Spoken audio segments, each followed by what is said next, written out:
Hey everyone, how are you guys doing today? Welcome, good evening, good morning, good tomorrow if you're watching not live, but if you're here live, hi.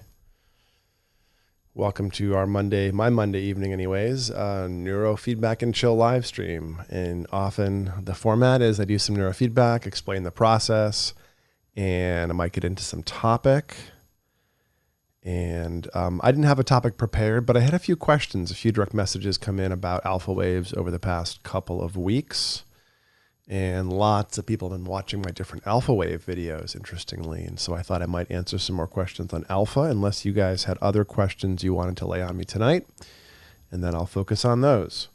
So if you haven't seen one of these before, hi, I'm Andrew Hill. I'll be your neuroscientist for the evening, or for the next few minutes at least. And this is Neurofeedback and Chill, a weekly live stream where I get into neurofeedback a little bit, show you a neurofeedback session in action, explain what's happening, and then often go off on rants and side quests talking about things in the brain and things in neurofeedback, with lots of people hanging out and chatting and asking brain questions. And our first chatter of the evening is Radar Ashwood. Hello, Radar. Nice to see you tonight. How you doing? Hope all you guys are doing well. So I'm going to do a session on myself tonight, and my favorite session recently has been an FZ minus PZ down, and you can watch my video on down training, which is from a couple weeks back if you like. And essentially when you do down training, you're not rewarding or bringing up any brain waves, you're simply providing some learning instruction, some signal, if you will, for the brain to reduce excess brain waves in certain regions. And the singulates, I find are regions that do really well with down training. Hey, Jay Han, nice to see you. How does alpha asymmetry fit within my overall approach to neurofeedback? I mean, it fits. The thing about alpha asymmetry in terms of a phenotype, in terms of a pattern you'll see in a QEEG, is it's probably only valid for the person, for that complaint half the time, maybe a bit more. There are phenotypes or patterns we see in the EEG that are more trustable, that usually mean the thing. But alpha asymmetry doesn't always mean the thing. And we have to be cautious interpreting an alpha asymmetry as a depression marker, because while it can be that, it doesn't have to be that. Other things that might also show up at the same time with mood stuff would be alpha speed slowing down significantly. Both of those things can show up with just sort of fatigue or sleep complaints as the primary. So anyways, with mood as a complaint and with an alpha asymmetry showing up in the QEEG, well, then I think there's a great role for it. But both would have to show up. I wouldn't necessarily just do any alpha training, down on the left, up on the right, without there being a clear QEEG signature for it. Alpha training in general can be a little bit squirrely, meaning alpha tends to push back when you train it. It's the middle frequency in some ways, the index, the idle, and it sits between the slow brain waves, deltas and thetas, and the faster brain waves, the betas and the gammas. And because of its role as an idling rhythm, as a quiescent frequency, as a resting, ready kind of mode, it has a very sort of insistent nature. It holds itself in the rhythm it's idling at. And it tends to, for good reason, want to push back against being dysregulated. So if you do neurofeedback on it and you're too linear, too pushy, then you can get usually alpha rebounding or pushing back when you train it. And that can be useful. There's certain types of trauma protocols like Seaburn-Fisher stuff where you're doing essentially an alpha rebound to create the effect you're looking for. But in general, alpha doesn't move exactly how you might think, while other brain waves like thetas and betas generally do. Let's see what's happening here.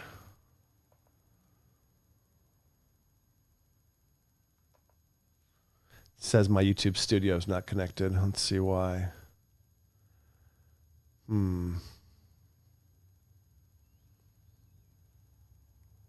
Okay, can you guys still hear me? It says error, YouTube not receiving enough video.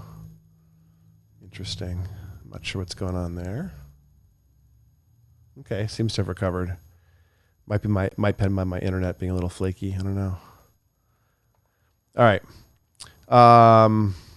So I hope that answered your question, Jehan, that there is a role for alpha asymmetry, but you'd have to see it in the QEEG for it to be worth training. Otherwise, it's likely to not move how you expect. And therefore, going after other frequencies, like tonight, I'm going to do an FZ minus PZ down training, and the idea is to leave a gap in the alpha and then let the alpha do what it needs to. Thanks, Radar Ashwood, for the confirmation that my seeing and hearing is working. Radar Ashwood also asks, is high alpha at FZ resistant to being trained down? So when you say high alpha, do you mean high amplitude, slow alpha, like alpha 1, 7 to 10? Or do you mean fast alpha in like the 10 to 13 or 10 to 12 range being excessive? If you clarify for me, I will let you know. But in general, no, not on the singulates. But you should be careful training alpha down on the singulates because, well, in the back, yes, it's resistant to being trained down, perhaps for obvious reasons because you make a lot of alpha at PZ. FZ, no, it's not generally that resistant to being trained down, but alpha in general is just resistant to being trained a little bit. So you got to sort of keep that in your plan.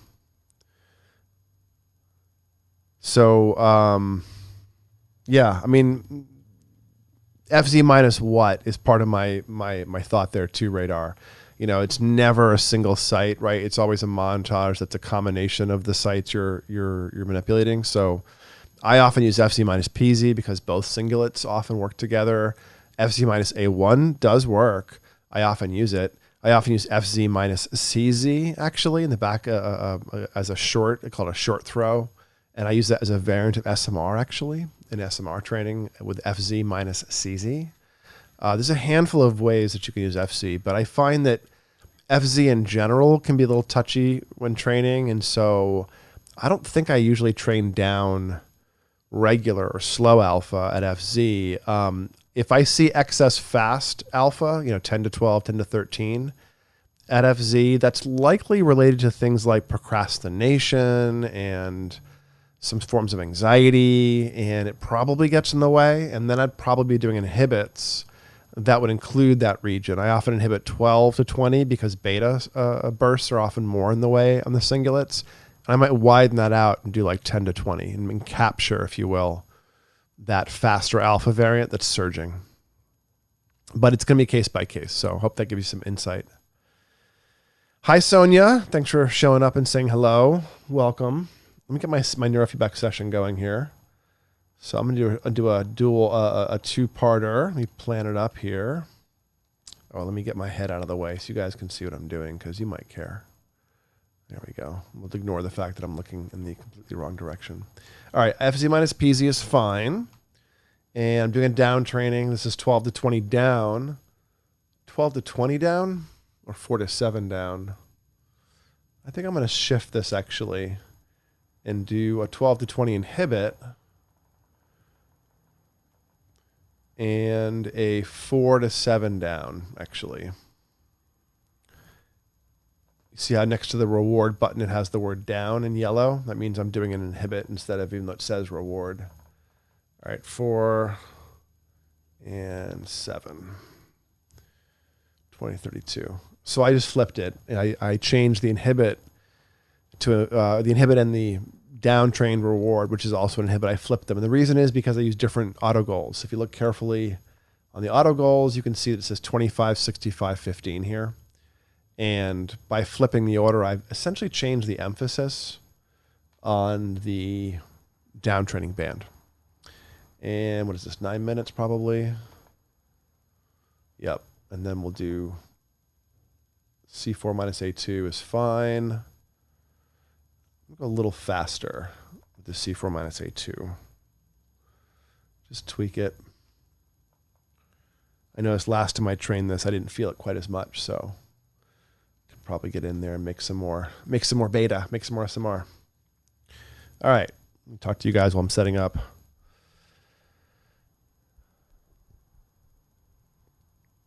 All right. So tonight I'm going to train with my trusty old U-Wiz amplifier. It's a 4-channel amplifier with a secret little hidden HEG socket on it. If you can find these things on eBay, snap them up because the company, as far as I can tell, is closed.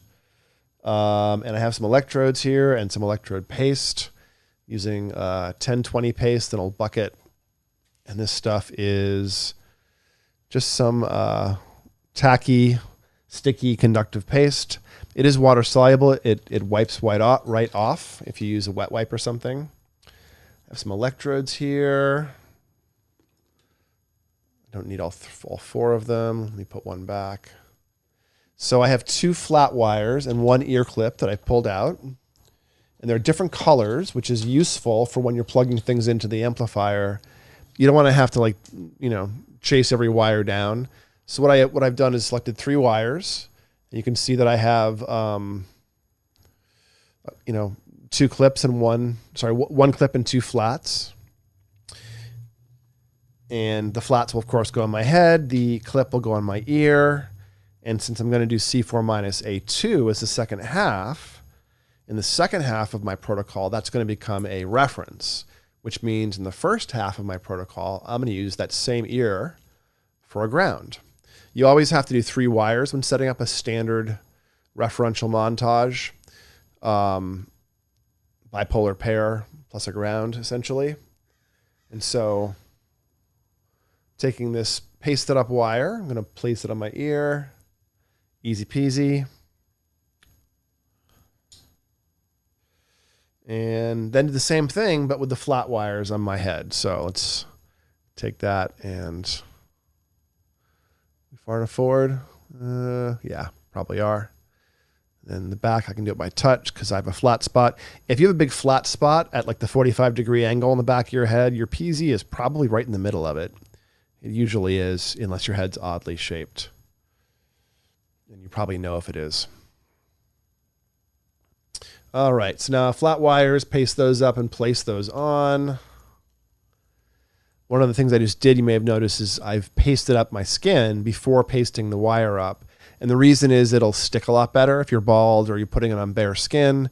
Prep the skin first and then prep the wire. And then you can also, it helps with the placement as well by touch. Okay, there's one of those. And the other one will go in the back. Radar is saying, saw a presentation from Lisa Tatarin on Parkinson's. Yep, she was training 9 to 12 hertz at C3, which is something I'd never seen before.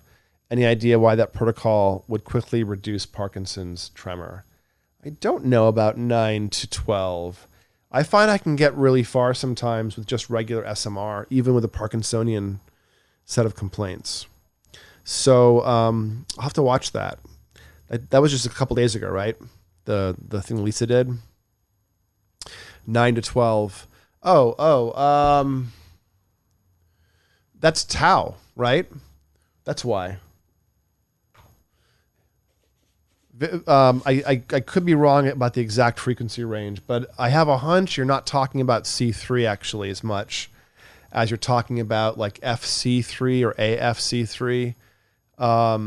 There's a migraine paper which I pulled their test protocol from and created a version of it for migraines that I've had some success with. And it trains a ratio of tau over delta, the tau delta ratio. And tau is basically another flavor of alpha. And I forget the exact frequency range. Maybe someone can look it up while we're chatting here. But I think that reason it changes, it impacts tremor is because of the special flavor of alpha, the idling alpha called tau, which is deeper. I find that tinnitus can be impacted by tau training and by delta training. One of the very few times I'll train delta down is when doing TDR, tau delta ratio training. So I have my amplifier here and I have my wires that are on my head plugged into the red and the black. The order doesn't really matter. And then I'm taking my ear clip and plugging into the green socket for a ground. So Radar Eager said C3 9 to 12 reward, 1 to 7 down. Yeah, that's tau delta ratio training basically. I believe you should look up that migraine paper and tell me what their frequency ranges are. Anyone who's feeling so inspired and has that paper handy, but I can look it up for you guys as well. Yeah, the migraine paper, sorry, the tinnitus paper has people training. Let me see if I can line up in my head. It's basically like two sites that are just behind, like the AF line between A and F, and then also kind of a little more towards there. So you're kind of bracketing. So this is what that paper, that tinnitus paper showed. I forget the exact. It's C1, C2. I think that's AF or FC1 and FC2 maybe, and that has good results in their paper. And I've tried it, that specific version of that protocol, with maybe 6 or 8 people, and I've had good effects about 4 times, about half the time. So tau can really be a powerful rhythm, but I think tau is a different flavor of alpha than what we normally think about with alpha. So that might be a useful protocol, a useful talk some night. Sonny's got a question for me. Is this neurofeedback you were doing called LENS, doctor? My question is long overdue. I should have asked it way earlier in previous sessions. This is not LENS. No, LENS stands as an acronym, which stands for Low Energy Neurofeedback Systems. It's also the name of the person Len Oakes, who invented it. I can explain what LENS is if you're curious. It's a version of microstimulation. It doesn't actually do neurofeedback. Instead, it zaps the brain with electricity. And it can create change in some instances, but I don't love LENS training for a bunch of reasons. I think it creates side effects too fast, and I think that you need a very, very skilled provider to work with, and I don't know a lot of good skilled LENS providers. So, all right, let me run my game here. It's already planned. Let's run it. Simple game tonight. We'll see what we run. Let's do highway, super chill. Okay. So it's initializing. Let's see how our signal quality is. That's adequate. We got some good signals. So you can see that I have a raw signal, a raw squiggle at the top. And then below that, we have 3 filtered bands. This one here is called beta, 12 to 20 now. And you can see, let me scale this for a second.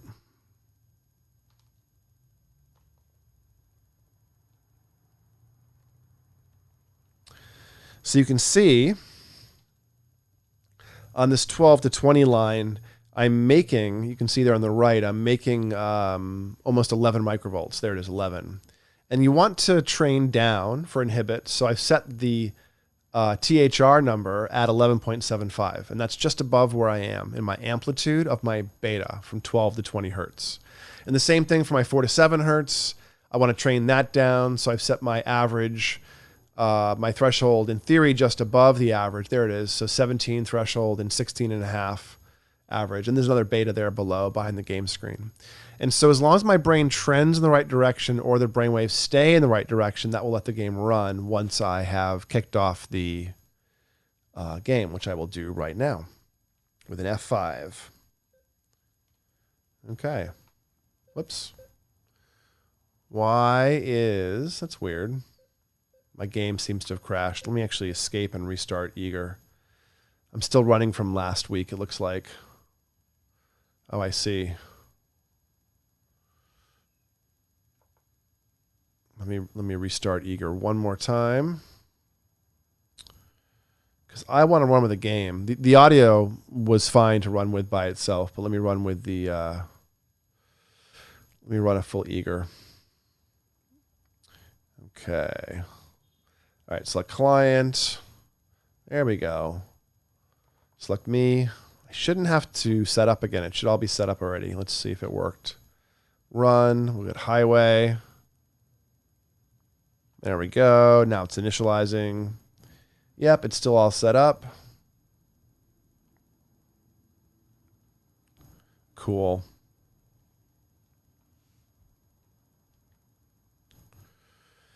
Yeah, radar. I don't think lens is fully neurofeedback. I think it's more truly of a stimulation. I think it does mix some aspects of feedback with stimulation, but I don't think it's actually a true form of feedback. Let me see. Let me scale my gain or my signals here again. Let's function F9, F11. There we go. And begin with an F5. All right. So you can hear those beeps kicking off. This is one of the simple old school games called Highway. The metaphor here is you are in a car leaving, driving away from some mountains, looking out behind the car, seeing the road stripe be painted on the road behind you. And every beep you get will paint a bit of the road stripe on there. It'll also throw a star up in the sky.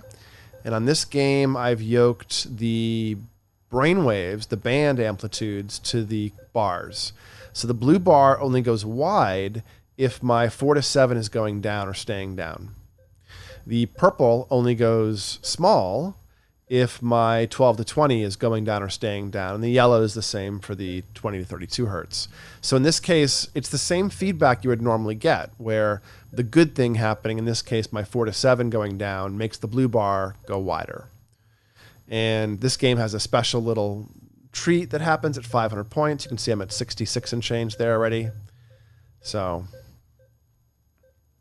radar, I don't know that lens is perfectly well understood even at this late stage. And there's been several iterations of lens. The story behind lens, which I don't think is apocryphal, I think it's a true story, is that during a research study on depression, people kept getting assessed using a particular amplifier. I think it was an old Daymet amplifier. And with that one amplifier, they would stand up and go, "Oh my God, I feel amazing. What was that? I want some more." And the person was like, "That was just a measurement. There was nothing happened." And they swore they felt different. And so when this kept happening, they the research team did an analysis of that amplifier and realized a short in the amplifier was causing a current to be sent back down, probably the ground wire, if I had to guess. And so it was creating a microcurrent stimulation in a specific frequency. And that became the core of something called lens. Len Oakes took that, engineered it into an actual device, and then produced that. But it has this sort of assessment process and stimulation process built into it that is a bit of a black box and hard to understand. I also think you can create side effects really easily with it. So for a long time, you could only buy it if you were a doctor or otherwise, licensed. That all kind of fell apart a few years ago, maybe 10 years ago now, when the company Oakes Labs kind of fell apart a little bit. And as far as I understand it, several principals within that company all took a version of the software and created their own software. And you have several competitors out there in the landscape that are all essentially the same, including IASIS, HPN, Direct, Clarity. There's at least one more whose name escapes me. And then Dave Dubin, who was one of the users of the lens system, he worked to re-engineer the lens sort of platform, and he got Len Oakes' blessing on his engineering, and I think his is the direct one.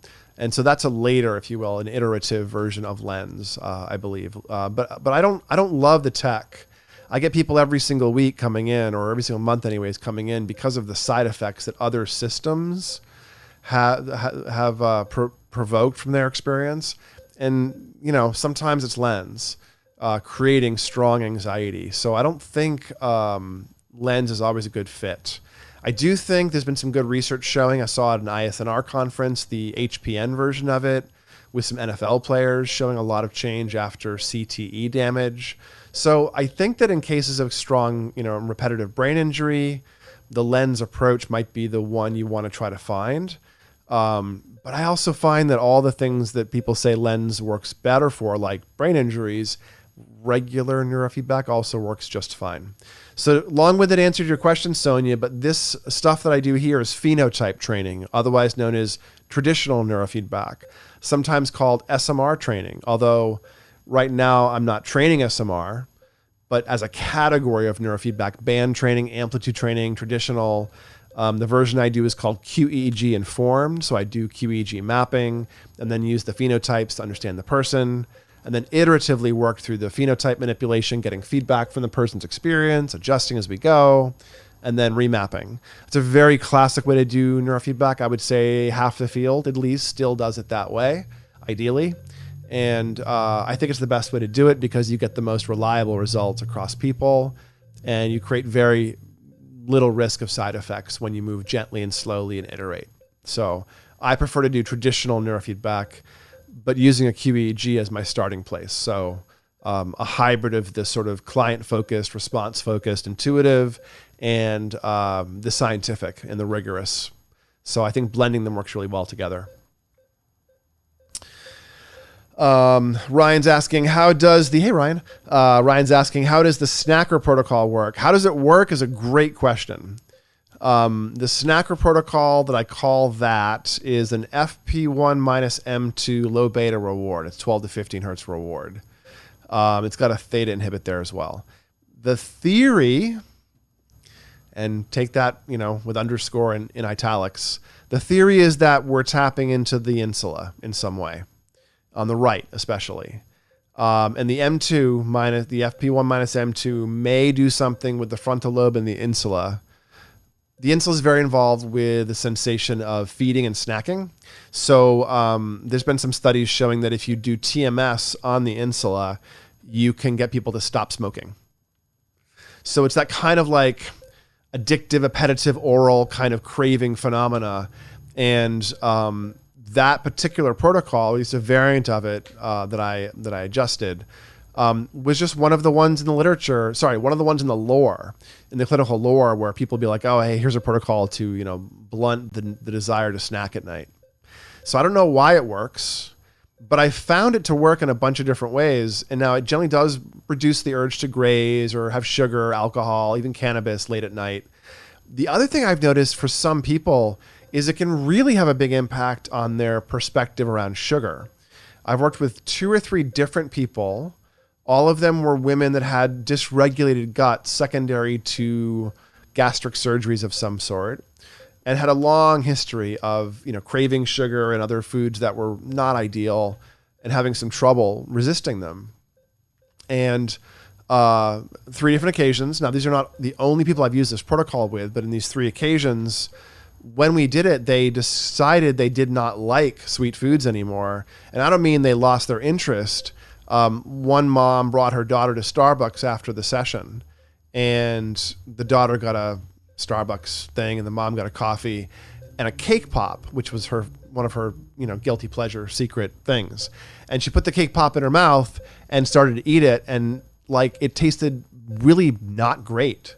Did not taste like, she could still taste sweet and everything else. Didn't change her flavor, but she realized that it was this cloying chemical bomb of sugar and color, and she did not want to keep eating it. It literally changed her appetitive relationship with that hyper palatable food, that super sweet engineered food. So I thought that was interesting. I've seen that phenomena where it changes someone's relationship a little bit. Oh, look at my game. I've got a balloon. That's my 500-point reward. It's really silly, this game, but I get a little extra visual floating by at 500 points. Hope that answered your question, Ryan. Let me know if you have more unpacking I can do there for you on the Snackers protocol. Radar is asking, I suspect lens is less common these days. It seems a lot of practitioners who use it no longer do. It's not as reliable to get effects from. So you can use it, but all the providers I know that have been using it, it's one of their tools. It's not their only tool. And they might pull it out occasionally. I don't know anyone who, uses it as their primary tool. So again, I think it's one of these things that has good theoretical. It has some theoretical backing, but in practice, we don't really know how to use it. So you can see my game paused, and that means it's time to change things over. So I'm going to use this blue ear clip as my second electrode. So now let's put that in the black hole. And then I'm going to use the one on my Let's see. Which side is it on? This side. So the green's in front, so I'll move that one to my C4. Oh, green's in back, actually. So that means I have a ground in the front. You can see I pulled the wire off, and now my signals are noisy. Let me prep my C4. Are we there? Pretty much. There we go. It should recover by itself. Although having a ground in your forehead doesn't always work that well. Okay, not recovering that well. There we go. Maybe my... Let's see. Green minus blue. There we go. Just had to wiggle the wire in the socket. Wasn't quite seated. You can see it's cleaning up now behind my head there. Cool. Actual brainwaves. It's a little bit noisy. Not sure why. It's almost like it's picking up some 60 hertz noise or something. Whoops. Oh, well, it is. The compressor for the microphone just fell off. That's probably what's going on. Let's see if I can get a better signal going here. There we go. Just had to tighten up the wires in the amplifier. So let me go ahead and start the second session. And that is a C4. So let me flip over to that. F5. F5 again. There we go. This will auto scale. I'm just going to let it catch up on auto scale 30 seconds in.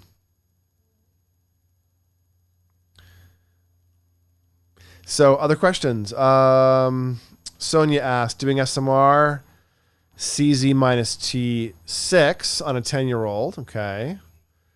Make sure this is got a threshold here. There it goes. The low frequency inhibit mean turning out and daydreaming came down from 31 to 25. Okay. And a week later it got up to 30.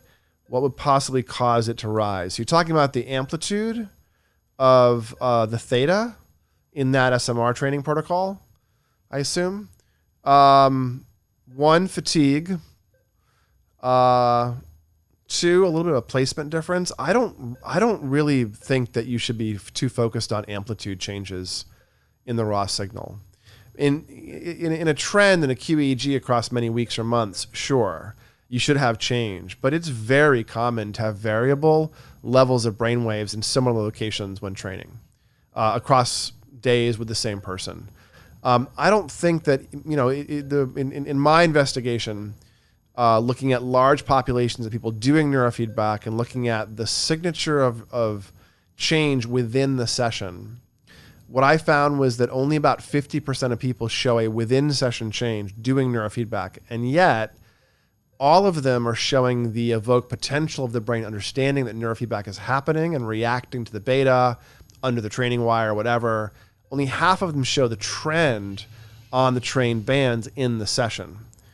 But later on, weeks or months later, people are making changes. So I wouldn't worry too much about it. You can get changes with fatigue, especially with slow brain waves, or people not eating.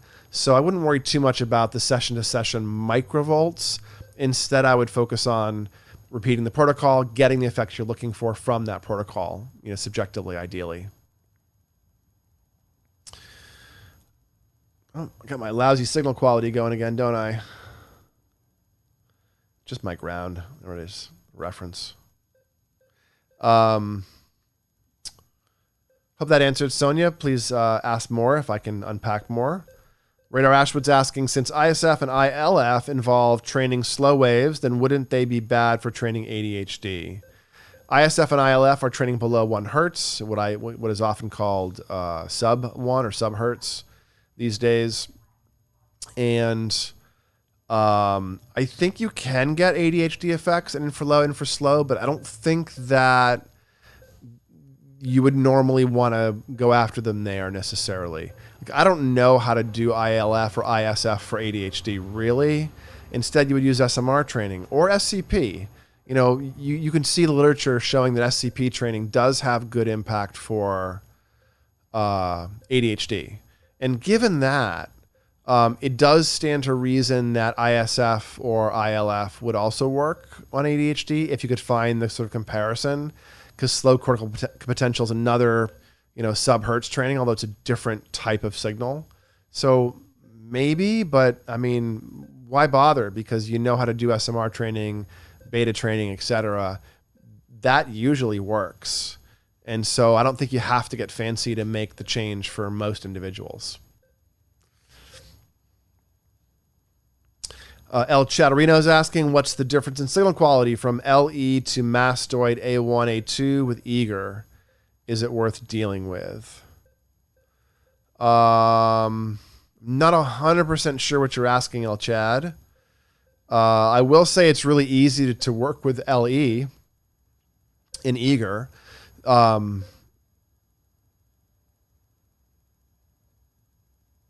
I mean, linked ears is a different reference than is mastoid. So, I mean, are you pasting something behind one ear or are you doing a linked ears? They're different, but it's not hard at all to do a linked ears in eager. You can go up and do in a preference. I'll show you what it is in a second once the session's done, but just change it in a preference, and link the amplifier basically at a driver level. So on the amplifier, it links them on the way in. You can also do it with buttons on some amplifiers. Just hit a button, and as long as you have both ears connected in the proper sockets, it'll average them and do a linked ears. But eager has it in the driver for the Whiz amps. You can control the driver directly from inside the eager preference pane. So yeah, I think I understand, El Chad, the goal, but like those are different protocols. Like I have reasons to use CZ minus A1, CZ minus LE. Those are different. So different references, different protocols. I would not consider one better or more precise at doing something than the other one. They each do something different a little bit in catching signals. Hey, make _ is this protocol you're doing fine for someone also trying to train up beta waves? Sure. Yeah. I'm doing a C4 minus A2 SMR. If we also want to adjust alpha how you are, is it okay to inhibit or train down what you're otherwise wanting up? I mean, I'm training up low beta right now. C4, which is on the SM strip, is training up 11.75 to 14.75. It was a down training before. Now it says RWRD. Scaled kind of weirdly. Let me fix that scaling. It's just F9. Well, that's F10. Whoops, that's F9. Cool. Oh, gotcha, Make. The previous segment, thank you.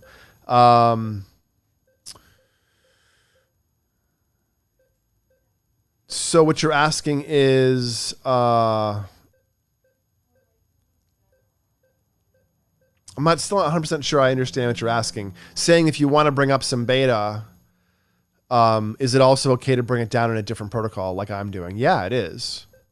Like, so the first half I was doing an alpha gap or windowed squash. So I was training down beta, training down theta, training down high beta.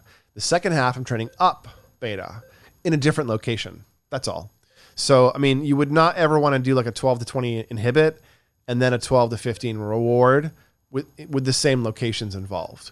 Even if it wasn't 100% the same location. Like you wouldn't want to do FC minus PZ 12 to 20 down and C4 minus PZ 12 to 15 up. That would not mix really well. You would exhaust the tissue and probably confuse it. I think that's what you're asking. So I did sequence what and I could have done down training. I could have trained 10 to 12, or I could have done, some other alpha if I wanted to. But yeah, it's fine to do a different location and do sort of contrary frequency training. And you may actually need to or want to. There may be good reasons to do that in your approach. Yeah, so. Sonia's asking, during a neurofeedback session on a kid, what can that kid do? For example, can they play with a fidget toy or scratch their hand just in case? Or should they sit motionless as much as possible? Yeah, it doesn't really matter. I mean, if they're moving like this, it'll move the wires and cause trouble. So generally sitting relatively still is somewhat important, but not dramatically so. You shouldn't have a kid look at other screens or do competing audio or visuals. You also shouldn't have anyone doing neurofeedback doing anything social media. I don't like training with movies, although with kids sometimes you need to for the engagement process or level. Social things can break implicit learning. Social learning floods and gets in the way of implicit learning. And neurofeedback is an implicit learning process. I mean, I'm not trying to make this happen.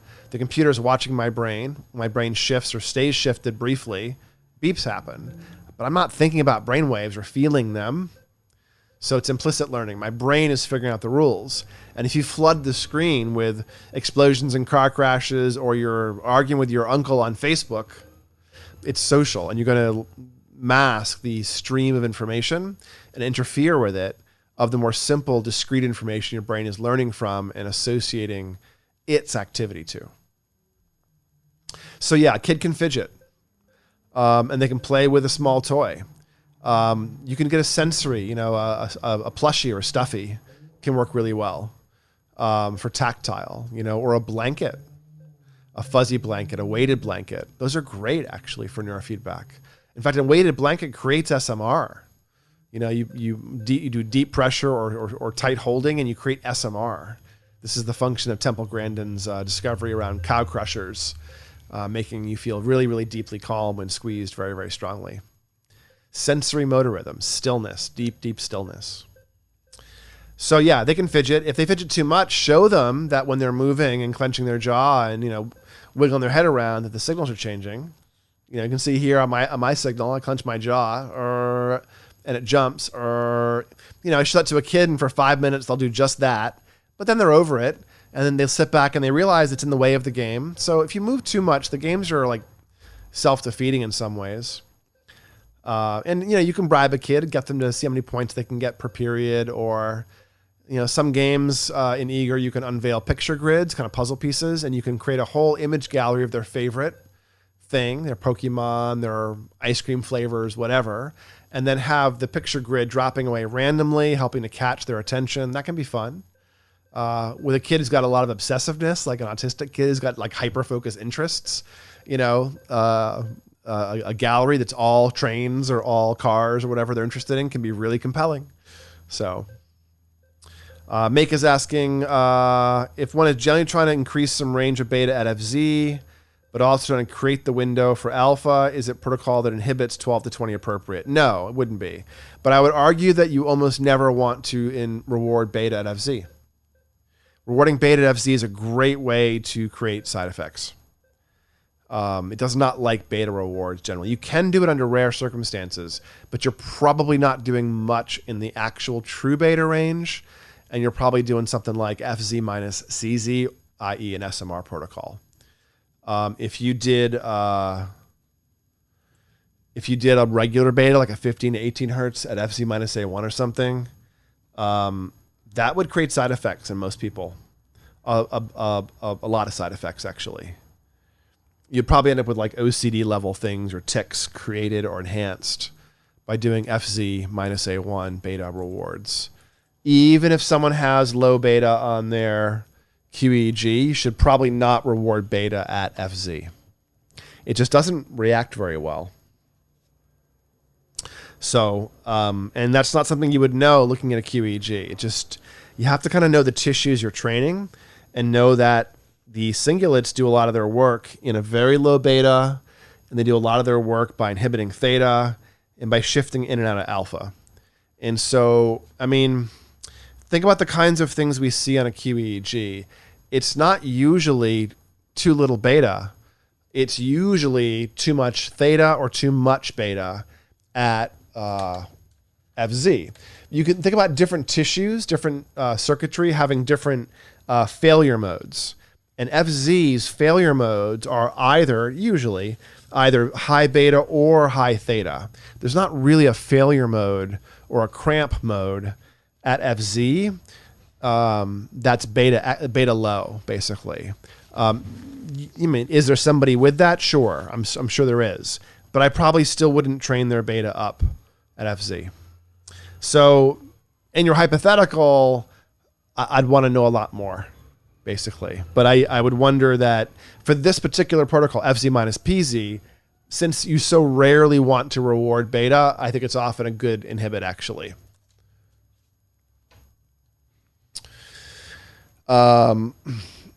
Radar is asking, what about training up at 12 to 15 hertz at FZ minus A1? Yeah, again, for most people, that would be contraindicated and probably create side effects. Create a tic, create anxiety, perseveration, obsessiveness, something. In the rare person for whom they don't have a beta failure mode or a tendency for beta running high at FZ, or a tendency for alpha running low at FC. Instead, if all they have is high theta, and they have flavors of tics or obsessiveness like songs in their head or biting their nails, without classic OCD intrusive thought features or complex thought features, then it's about the theta. And in that case, you can get away with training up SMR at FZ, but you have to make it SMR. You can't make it low beta. Remember that SMR only occurs on the SM strip, on the C strip. So FZ minus A1 is not SMR training, even if you're training 12 to 15. You're training beta, low beta, but it's still a beta, and you're likely to cause trouble. Instead, FZ minus CZ is training SMR, and you're safer that way, basically. And still, FZ minus CZ for many people would create the same side effects. So it's not necessarily a great protocol for many people. There has to be good reasons to do that. But yeah, I wouldn't generally train up FZ unless it's a mode frequency of the tissue, i.e. alpha. FZ responds, hangs out well in alpha. So doesn't do well when making too much tonic theta, doesn't do well when making too much tonic beta. So see what it's doing and, act accordingly. Sorry, that was vague, but I think you understand.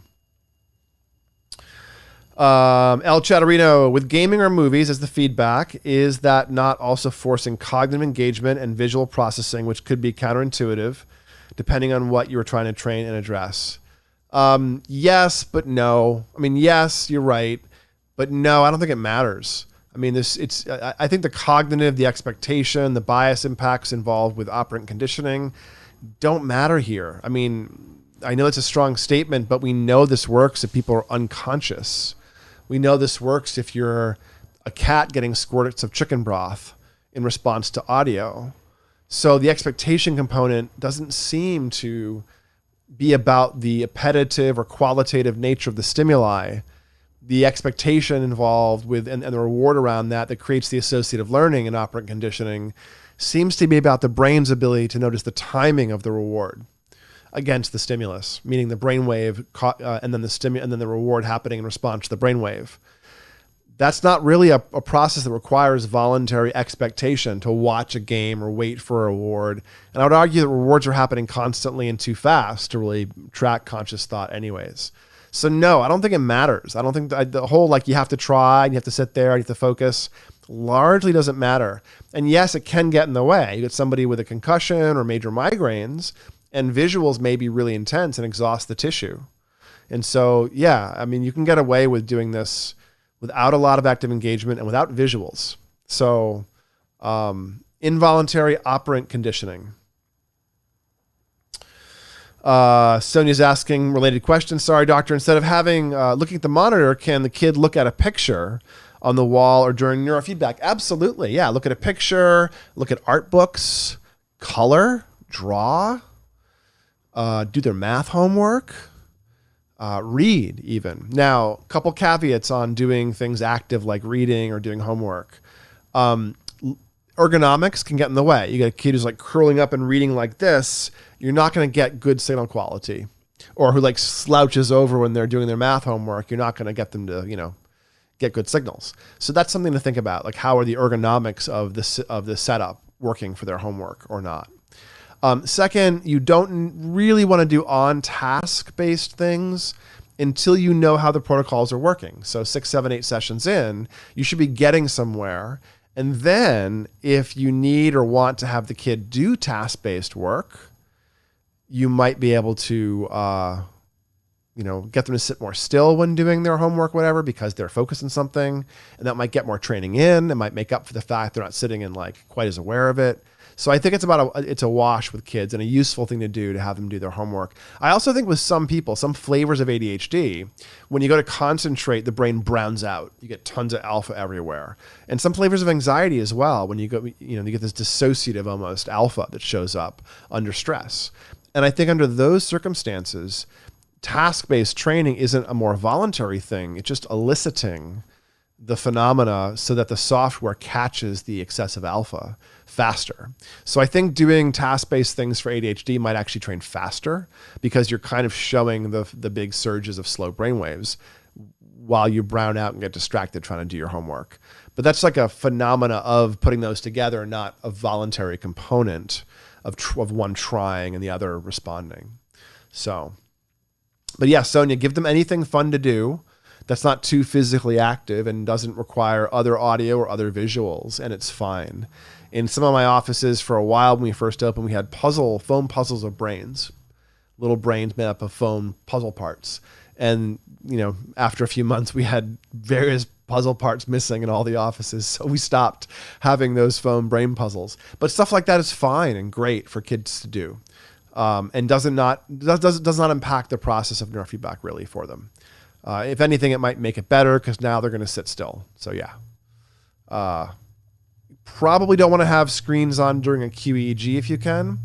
So if you get somebody who really needs a screen to sit still, a kid who's screaming or nonverbal or something, try to have the screen up while you're setting up the QEEG, and then try to quickly not have the screen on if you can, to avoid loading up the visual system while doing the QEEG. But otherwise, yeah, it should be okay.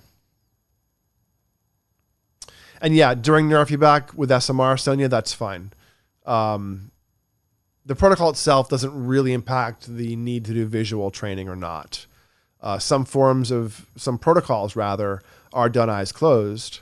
And when you're training up posterior sights and training up alpha, you should probably do eyes closed because it's being made a lot more.